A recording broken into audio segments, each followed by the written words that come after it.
So, happiness. Hard thing to talk about. What does happiness mean? After all, how can you say whether or not you're happy if you don't have a definition of what it means to be happy?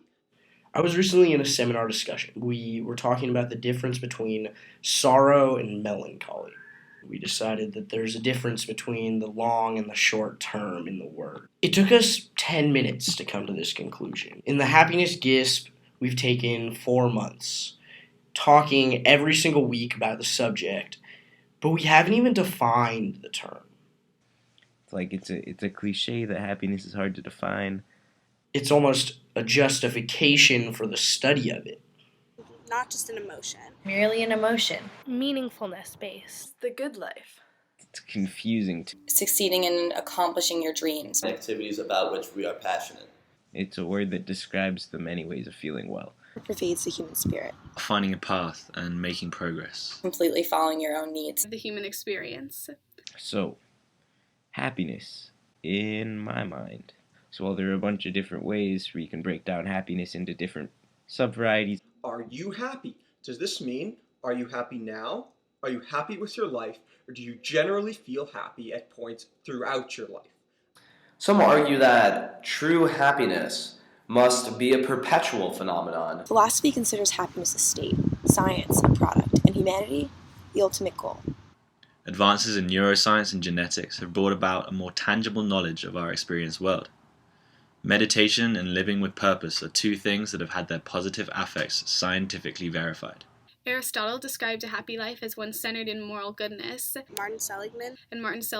He includes positive emotion, Engagement. relationships, meaning, And meaning. and I accomplishment. think the most important divide, at least in how I think about it, is the separation between the fleeting pleasures. Pleasure that usually leads to joy, smiles, or laughter.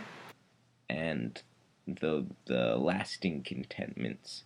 And the lasting contentments, that also seems to me really connected with the idea of a sense of meaning or fulfillment. Happiness is the accumulation of all of our experiences, and this is what leads to our well-being. The point of happiness is to make the human experience worthwhile. Living with purpose is about having two kinds of goals. Attainable ones that provide momentary feelings of fulfillment, which should be set alongside some far-fetched dreams that keep you believing in the possibility of a better life. To live a happy life is to balance the positive euphoric feelings that you have with relationships that you develop and passions that you cultivate. In recent years, we have made significant leaps in our understanding of why we work the way we do. Is synthetic happiness?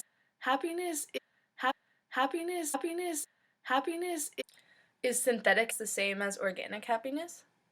Whether we should have widespread use of Prozac to increase the levels of happiness across all people. Since Prozac changes levels of positive emotion, it's not changing how much meaning there is in your life. Only you can change how much meaning there is in your life. Was Nietzsche's new happiness.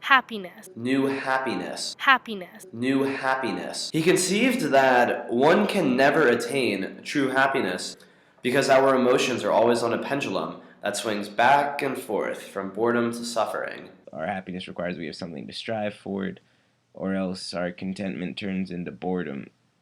However, this idea neglects the pleasure and happiness we derive from the swinging between boredom and suffering. And so to be steadily immersed in pre-reflective experience, I believe, and to still have the ability to reflect on it in a way that communicates progression toward a predominantly intrinsic ideal. Happiness always seemed like something to be, but I've come to realize that perhaps it's more like something to embody. It is not only the content of one's activities, but also the degree to which one applies oneself to them that determines happiness. It is where we find bliss in our mortal condition. In my life, it's really easy to get caught up in these self-perpetuated negative cycles. Happiness would not exist without sadness, because, like many other things, they exist as a binary. Even when I'm feeling down, I'm now able to take comfort in the fact that this too is a part of a greater happy life. It's because these make the positive ones so much better in contrast. Now, a life worth living is one with an amalgamation of components, such as emotions of varying degrees, goals, both short and long term, memories of past events, strong social bonds, and many other things besides. I see happiness as the air in a hot air balloon, and the happier you are, the higher the hot air balloon takes you. But inside of the hot air balloon is emptiness, and without any real substance. And as you go higher and higher, you push yourself further and further away from the rest of the world, and from any connection to everyone you know and love that are on the ground. And while your relationships may be viewed as the sandbags on the side of your hot air balloon, weighing you down and bringing you closer to the ground, this weight's not inherently bad, because it's this weight that keeps you grounded to the world. It's this weight that carries the meaning that you lacked in your state of happiness that allowed you to float away so easily. What I learned about happiness in this class came from the joy and humanity of the people I shared it with, the spirit of my classmates, and the stories that they told. And that's what happiness means to me. Everyone has the opportunity to find meaningfulness in their life. Everyone has the opportunity to pursue happiness. Cultivating a life of meaning allows us to appreciate the positive feelings we experience. And it is this appreciation of happiness, not happiness itself, that lends itself to a happy life. I believe a better, happier life is possible, but it all starts with you.